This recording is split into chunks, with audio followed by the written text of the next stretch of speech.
அமெரிக்காவின் ஹவாய் தீவில் லாவியா எரிமலை அமைந்துள்ளது.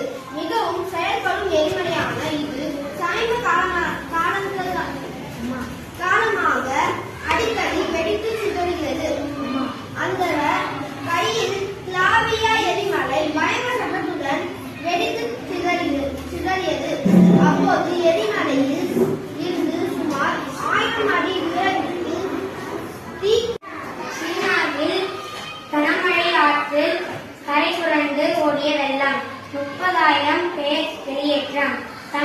தமிழக வெற்றி கழகம் தலைவர் விஜய் பிறந்த நாள், மாணவர்களுக்கு கல்வி உபகாரங்கள் விநியோகம். நல்ல